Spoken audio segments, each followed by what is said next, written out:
आदाब, नमस्कार। मैं हूं मुमताज़ आलम रिजवी और आप देख रहे हैं RNI न्यूज़। आज हमारे साथ ख़ास बातचीत के लिए स्टूडियो में मौजूद हैं सीनियर सहाफ़ी अशरफ अली बस्तवी साहब। मैं उनका स्वागत करता हूं, खैर मकदम करता हूं। इसके साथ ही हमारे आप देख लें दाईं जानिब मौजूद हैं वसीम अकरम त्यागी साहब। उनका भी हम खैर मकदम करते हैं, स्वागत करते हैं। वो भी सीनियर जर्नलिस्ट है और आप सब जानते हैं कि वो बड़ी बेबाकी से अपनी बात सोशल मीडिया के ज़रिए पहुंचाते हैं। उनके कॉलम भी आते हैं और दोनों जो पत्रकार, दोनों जो सहाफ़ी हमारे साथ मौजूद हैं, तो इनका जो रोल सहाफ़त में है वो भी हम देख सकते हैं और बहुत वाज़ेह है, बहुत क्लियर है इनका नज़रिया। आज हम बात करेंगे जो JNU से एक बार फिर बाबरी मस्जिद के निर्माण को लेकर के, तामीर को लेकर के आवाज़ उठी है, तो ये आवाज़ अचानक कैसे उठ गई, इस पर हम बात करेंगे। आपको मालूम है कि JNU छात्र संघ के उपाध्यक्ष साकेत मून की जानिब से कहा गया है कि बाबरी मस्जिद के मामले में नाइंसाफ़ी हुई है और वहाँ दोबारा मस्जिद की तामीर होनी चाहिए, निर्माण होना चाहिए और हम हक के लिए, इंसाफ के लिए खड़े रहेंगे। बज़ाहिर तो ये बात बड़ी अच्छी लग रही है कि एक बात कम से कम कही गई है और उस वक्त कही गई है कि जब 30 साल बाबरी मस्जिद की शहादत को हो गए हैं, लेकिन जो इस वक्त मुल्क का माहौल है और जिस माहौल में सुप्रीम कोर्ट ने अपना फैसला सुनाया था और उस फैसले को पूरी मिल्लत ने जिन माहौल में कबूल किया था, तो पूरा सिनेरियो भी हमारे साथ है। तो सबसे पहले हम बात करेंगे वसीम अकरम त्यागी साहब से, क्योंकि ये स्टूडेंट पॉलिटिक्स में काफ़ी दिलचस्पी रखते हैं, नौजवान हैं, नौजवानों के बीच में रहते हैं, सब कुछ ये जानते हैं। क्या लगता है आपको कि जो अभी सवाल फिर से उठा दिया गया है बाबरी मस्जिद की वहीं पे तामीर हो, जो शायद मुमकिन नहीं है, क्या लग रहा है आपको कि ये मतलब क्यों ये सवाल उठा? देखिए, ये बिला वजह की एक बहस को दोबारा से जन्म देने की कोशिश की जा रही है। JNU पिछले 2015 से लगातार सुर्खियों में है। वहाँ कुछ भी होता है तो वो एक बहस का विषय बनता है। देश में मीडिया चैनल्स पे लंबी चौड़ी बहस होती है और JNU के नाम पे राजनीति होती है। अब वहाँ से जब ये बात उठी है, वो भी 2 साल बाद, सुप्रीम कोर्ट का फैसला आने के तकरीबन 2 साल बाद, जब ये फिर से, और ऊपर से यूपी चुनाव है, 5 राज्यों में और चुनाव है जी। और पूरा माहौल देश का जो है इस वक्त में चुनावी हो चुका है, नॉर्थ इंडिया का खास तौर से। और उसमें भी ऐसे वक्त में वहाँ से इस तरह की डिमांड उठना कि बाबरी मस्जिद दोबारा, अब ये एक तो ये संभव नहीं है, फिलहाल तो जो मौजूदा परिस्थिति है इसको देखते हुए संभव नहीं है। दूसरा, ये एक JNU को फिर से टारगेट करने के लिए एक मौका मिल गया है लोगों को। और हमें ये भी देखना होगा कि ये मांग कर कौन रहा है। जो साकेत मून जिनका आपने जिक्र किया, तो वो मांग कर रहे हैं, तो सवाल ये है कि उनका कितना ताल्लुक रहा है मस्जिद से, तो जो वो इस तरह की बात कर रहे हैं। दूसरा, अब ये एक वह 4 स्टूडेंटों ने खड़े होकर के ये मांग कर दी, ठीक, अब वो बहस बन गई, बहस का विषय बन गया जी। अब इस पे जो है पूरा जो ध्रुवीकरण की राजनीति है वो इसके इर्द गिर्द घूमेगी कि देखिए JNU के लिए तो हम, जैसे पहले से होता आ रहा है कि JNU के बारे में जिस तरह की टिप्पणियां होती हैं, तो वो फिर से वो शुरू होगी और फिर से इसका जो सीधा जो लाभ है वो बीजेपी उठाने की कोशिश करेगी वहां पे कि देखिए, जब एक मुद्दा, बीजेपी का कहना सीधा ये होगा कि टीवी के उनके जो प्रवक्ता हैं वो टेलीविजन पर आकर कहेंगे कि देखिए, एक मुद्दा जो पूरी तरह से ठंडे बस्ते में जा चुका था, फिर उठाया जा रहा है। यानी कि JNU में वो फिर कहेंगे उसी भाषा को कि एंटी नेशनल एलिमेंट्स यहाँ पे फिर अभी मौजूद हैं, वो फिर इस मुद्दे को उठा रहे हैं, फिर से हवा देना चाह रहे हैं। और ऐसे में उस वक्त में जब मथुरा में धारा 144 लगी हुई है, सेम उसी कंडीशन को लेकर के उस वक्त में आप ये मुद्दा उठा रहे हैं, उस वक्त में कह रहे हैं, तो ये एक नया फोबिया क्रिएट करने की कोशिश की जा रही है हिंदू कम्युनिटी के अंदर या उस कम्युनिटी के अंदर जो मंदिर की राजनीति में इन्वॉल्व रहा है। मतलब इसकी जरूरत नहीं थी और जबरदस्ती। अशरफ अली साहब, आप बताएं कि अभी जब यूपी में इलेक्शन होने हैं, उत्तराखंड, पंजाब, गोवा और मणिपुर वगैरह में, और एक फोकस जो अपोजिशन की तरफ से है कि सरकार को बेरोजगारी के मुद्दे पर घेरा जाए, सरकार को महंगाई के मुद्दे पर घेरा जाए, सरकार को शिक्षा के मुद्दे पर घेरा जाए, ये सारे बड़े मुद्दे हैं कि मुल्क हमारा गुर्बत, गरीबी रेखा के बहुत नीचे जा रहा है, जो इंडेक्स है वो बढ़ता जा रहा है गुर्बत का। तो ऐसे में ये फिर एक बाबरी मस्जिद और फिर वही निर्माण और फिर ये जो शुरू किया जा रहा है, बज़ाहिर तो अच्छा लगेगा, लेकिन क्या वाकई ये मुनासिब वक्त था इस तरीके की चीज़ों को उठाना? देखिए, दो चीज़ें हैं। एक तो ये है कि नाइंसाफ़ी हुई है, इंसाफ नहीं मिला है बाबरी मस्जिद के मामले में, सबको एहसास है, जो लोग भी इस चीज़ को समझते हैं, तो उनका ये एहसास है और उस एहसास को लेकर को जी रहे हैं। तो जब ये 6 दिसंबर आता है तो पहले से भी चला आ रहा था कि 6 दिसंबर को एक तरह से लोग सड़कों पर निकलते हैं, जंतर मंतर जाते हैं और अलग अलग जगहों पर बात करते हैं। तो ये चीज़ें वो अपनी नस्लों को, आने वाली नस्लों को आने वाले दिनों तक के लिए याद दिलाना चाहते हैं। मुझे लगता है कि इनके साथ या इस ग्रुप के साथ या मुसलमान खुद अपने साथ नाइंसाफ़ी मानते हैं, तो वो उसे याद कर रहे हैं। याद करना मेरे ख्याल में कोई बुरी चीज़ नहीं है कि अगर आपके साथ नाइंसाफ़ी हुई हो ज़िंदगी में, किसी ने किया हो, तो अगर आप उसे याद रखते हैं और अपने नस्लों को बताते हैं कि आपके साथ नाइंसाफ़ी हुई है, तो गलत नहीं है।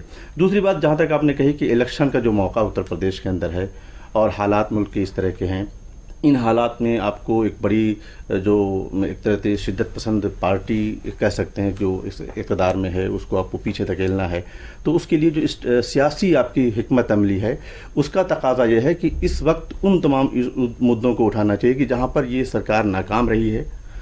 बहुत सारी ऐसी बातें हैं, 6 लाख लोग हिंदुस्तान से बाहर चले गए, हम और आप मेक इन इंडिया करते रहे, हमारे जो नरेंद्र मोदी जी सरकार में जो हमारे जो वज़ीर आज़म है वो ये करते रहे, और इस तरह की लगातार ऐसी चीज़ें हैं। किसानों का मुद्दा रहा है, तमाम चीज़ें ऐसी रही हैं कि हिंदुस्तान कई मामलों में पीछे चला गया है। हमें इन मामलों को, इन इशूज़ को बड़े पैमाने पर उठाने की ज़रूरत है, उसको चैनलाइज करने की ज़रूरत है। अब इन चीज़ों को अगर हम ऐसे मौके पर उठाते हैं, आप याद रखें, उस पर काम करें, उस पर लगातार काम करें। जो आपकी एडवोकेसी होनी चाहिए वो आप एडवोकेसी ज़रूर करें, लेकिन अगर आप उसको मुद्दा इलेक्शन का मुद्दा बनाते हैं और इलेक्शन के मुद्दे के तौर पर नहीं, देखिए ऐसा है, ये बिल्कुल आप सही कह रहे हैं और चीज़ें याद रहती हैं, वो तारीख़ का हिस्सा है। तारीख़ जब भी इतिहास लिखा जाएगा वो सारी चीज़ें सामने आएंगे, ऐसा नहीं है। लेकिन अब जैसे जो स्वामी चक्रपाणी हैं हिंदू महासभा के, उन्होंने कहा कि ये सुप्रीम कोर्ट का जो फैसला था ये उसकी अवहेलना है, ये उसकी जो है वो मुखालफत की गई है, तो देशद्रोह का मुकदमा, मतलब ऐसे लोग भी बैठे हैं, उन्होंने कहा देशद्रोह का मुकदमा इन पर लगाया जाए। तो क्या ये कहना जो है मुनासिब है?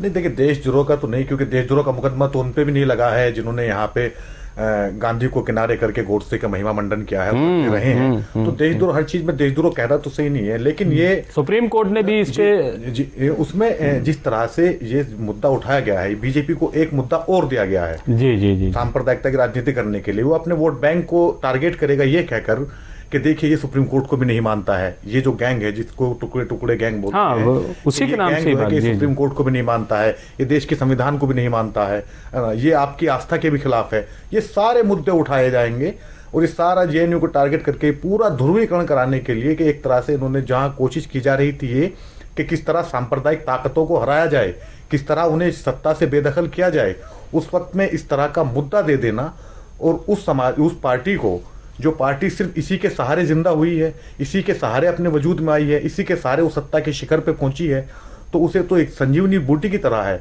उस वक्त में जहां 69,000 शिक्षक भर्तियों को लेकर के जहां लोग अभी लखनऊ में प्रदर्शन कर रहे थे, तो पुलिस ने उन्हें बिल्कुल। उस वक्त में जहां किसान अभी भी 1 साल से अधिक समय हो गया है सड़कों पर बैठे हुए हैं, उनकी एक मांग मांगी गई है, बाकी एमएसपी और दूसरे कानून को लेकर जिनकी वो डिमांड कर रहे हैं वो नहीं मानी गई है। उस वक्त में जहां पश्चिम यूपी का पूरी तरह से माहौल, जो क्योंकि सबसे बड़ी आबादी किसानों की, गन्ना किसानों की यहाँ पर रहती है, बिल्कुल बड़ी आबादी पलायन कर डेली आती है दिल्ली में या गाजियाबाद जैसे महानगरों में जॉब करने के लिए, और वो बेरोजगारी से परेशान है। उस वक्त में फिर से हिंदू मुस्लिम की राजनीति में उलझा देना, ये तो सांप्रदायिक ताकतों का ही फायदा पहुंचाना है। अशरफ साहब, आपने ये कहा कि ये कहना तो मुनासिब है, लेकिन बात यही होती है ना कि टाइमिंग क्या है और क्यों, ये तो सब महसूस करते हैं।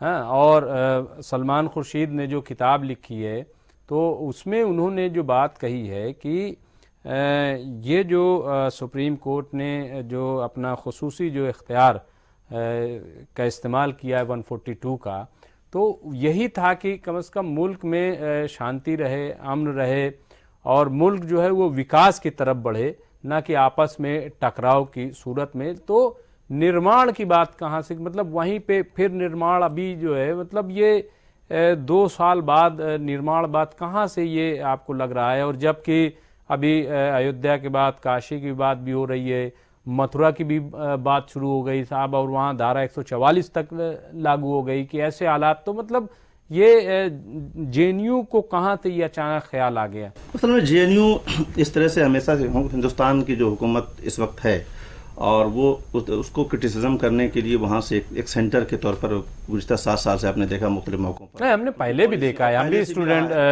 पॉलिटिक्स करते रहे, कांग्रेस को भी वो क्रिटिसाइज करते रहे, उनका अपना एक आइडिया स्टाइल है, वो स्टाइल है उनका अपना आइडिया। और वो एक तरह से वो कभी न कभी जब कोई मुद्दे बहुत ज़्यादा ठंडे हो जाते हैं, जेएनयू इस तरह से चर्चा में नहीं होता। अपनी काबिलियत के एतबार से, कैंपस के एतबार से, वहाँ के इल्म के एतबार से तो बड़ा चर्चा होता है, लेकिन ये एक बड़ी चर्चा उसकी वो समझता है कि मेरी एक बड़ी पहचान ये है कि यहाँ से इस तरह के मुद्दे उठाए जाएँ। उसको वहाँ के जो स्टूडेंट पॉलिटिक्स करते हैं उनको ऐसा लगता है कि देश को हम मुद्दा देते हैं, देश को हम एक डायलॉग करने का, डिस्कशन करने का एक मुद्दा देते हैं, तो हम ऐसा करने। तो क्या मुद्दा अभी नहीं, अभी क्या अयोध्या मुद्दा है? आप क्या मानते हैं? मुझे नहीं लगता कि इस वक्त अयोध्या मैं वही जानना चाहता हूं कि मुद्दा दें तो सवाल यह है कि अगर मुद्दा दें तो बेरोजगारी का मुद्दा क्यों नहीं दे सकते? किसानों का मुद्दा तो ऑलरेडी चल ही रहा है, इसके अलावा महंगाई का मुद्दा क्यों नहीं हो सकता? मतलब ऐसा मुद्दा या तो ये कि टीवी पर आने का हो कि हम कुछ भी ऐलान कर दें। अभी आपने देखा कि वो टीवी पे आने के लिए और टीवी पे बने रहने के लिए मतलब अपना धर्म तक बदल लिया। जी जी। तो मतलब इस तरीके से कि अपने आप को मकड़ जाल में फंसाना, जैसे कांग्रेस है कि कांग्रेस टीवी में आने के लिए कि चूंकि अगर सही सही बात करेंगे तो वो हमें नहीं दिखाया जाएगा, तो आओ कुछ ऐसा बोल दे उसी टाइप का जो टीवी चाहता है। जी जी जी। जो टीवी चाहता है, जो मीडिया चाहता है, जो मुखालिफ लोग चाहते हैं, वही अगर आप बोल रहे हैं तो इसका मतलब कि आप उनके हाथ में खेल रहे हैं। क्या लगता है आपको? नहीं, आप सही कह रहे हैं कि हमें उनकी जो साजिशी पॉलिटिक्स है किसी भी वजह से वो कर रहे हैं। कभी कभी ऐसा हो रहा है कि कुछ चीज़ों को हम इख्तलाफ करते हैं तो वो उनके लिए एक तरह से एक टूल बन जाता है कि देखिए साहब ये इस बात को लेकर के इख्तलाफ कर रहे हैं या इस तरह की चीज़ें हमारे खिलाफ बातें कर रहे हैं, तो वो उसको अपने बीजेपी की जो राजनीति है काम करने की, वो अपने तौर पर उसको इस्तेमाल कर लेती है। लेकिन बड़ी हद तक एक चीज़ ये भी है कि हम अगर बहुत सारे मुद्दों को सिर्फ इसलिए कि हमारे अगर हम मुद्दे उठाएंगे, हमारे अपने मुद्दे हैं, मुसलमानों के मुद्दे की मैं बात करता हूँ, तो वो बीजेपी उसको अपना टूल बना लेगी, इसलिए से हम मुद्दे ना उठाएं, ये भी सही नहीं है। ठीक है। और ये जो आप बात कर रहे हैं कि इस वक्त ये मुद्दा उठाने का समय नहीं, मैं इससे इत्तेफाक करता हूँ कि हिंदुस्तान की सियासत में इस वक्त ये मुद्दा उठाने का नहीं। क्योंकि दूसरी बात यह है कि जब बाबरी मस्जिद का फैसला होने वाला था, कुछ ही दिन बाकी थे, 2-3 दिन पहले, तो एक बड़ी प्रेस कॉन्फ्रेंस हुई थी कॉन्स्टिट्यूशनल क्लब में, उसमें मैं भी शामिल था। और उस वक्त की जो हमारी लीडरशिप थी, उलमा हों या दानिश्वर हों, वो ये कह रहे थे, बार बार अपनी गुफ्तगू में कह रहे थे कि सुप्रीम कोर्ट का जो भी फैसला होगा हमें मानना होगा। ठीक है। उन्होंने एक बात कही और लोगों तक पहुंची वो बात, और सुप्रीम कोर्ट का एक फैसला आया, जो भी आया, तो ये चीज़ हो गई और उसे मानना, जब आपने कह दिया है तो उसे मान्य है।